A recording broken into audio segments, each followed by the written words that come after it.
આજની વાર્તા शीलम परम भूषणम। हिरण्यकश्यप अपने पिता के बाद तीनों भुवनों का राजा बना, जिसे दैत्यों का राजा कहते हैं। अब हुआ यूं कि जैसे हिरण्यकश्यप राजा बना, स्वर्ग में इंद्र का यह सिंहासन हिला।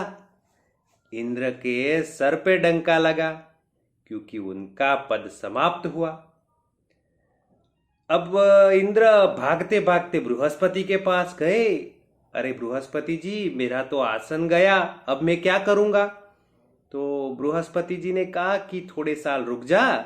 अभी प्रहलाद अच्छे से अपने अच्छे कर्म और शील की वजह से बहुत लोकप्रिय है और आनंद से राज कर रहा है। थोड़े साल गुजरने दे, बाद में जाके तू उसका सील मांग लेना। ठीक है, कुछ साल निकले, कुछ साल राज किया प्रहलाद ने। फिर एक दिन याचक के वेश में इंद्र जी गए। याचक के वेश में गए तो सहज क्रम था, आने वाले को सब कुछ ना कुछ दान देना, ये प्रहलाद का स्वभाव था। तो इंद्र का नंबर आया तो इंद्र ने कहा कि भाई मुझे आपका शील चाहिए।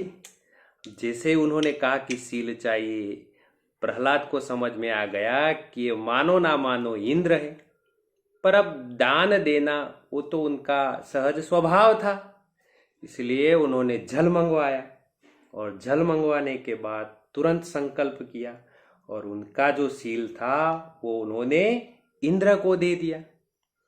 जैसे इंद्र को दिया, अपने मुख से, अपने शरीर से एक आभा तेज पुंज निकला। तो उन्होंने कहा कि तुम कौन हो? तो उस पुंज ने कहा कि मैं तुम्हारा शील हूं, जो कि अब तूने वो इंद्र को दे दिया है, तो अब मैं यहां रहकर क्या करूंगा? तो शील था वो इंद्र के अंदर चला गया। फिर थोड़ी देर बाद और एक आभा निकली, उसको पूछा तुम कौन हो? तो कहा मैं सत्य हूं, वो भी इंद्र के पास चला गया। उसके बाद धैर्य निकला, उसके बाद धर्म निकला। एक एक एक करते करते अंत में जो वो पुंज निकला, जो आभा निकली, उसको पूछा कि तुम कौन हो? तो कहा कि मैं लक्ष्मी हूं।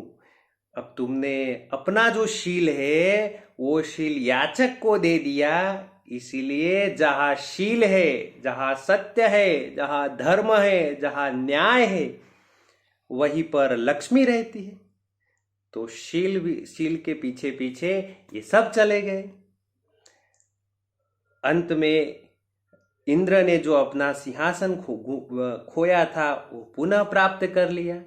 इसीलिए इस कहानी से क्या बोध मिलता है कि जहां पर शील रहता है वहीं पर सत्य रहता है, वहीं पर धर्म रहता है, वहीं पर न्याय रहता है और लक्ष्मी भी वहीं पर रहती है।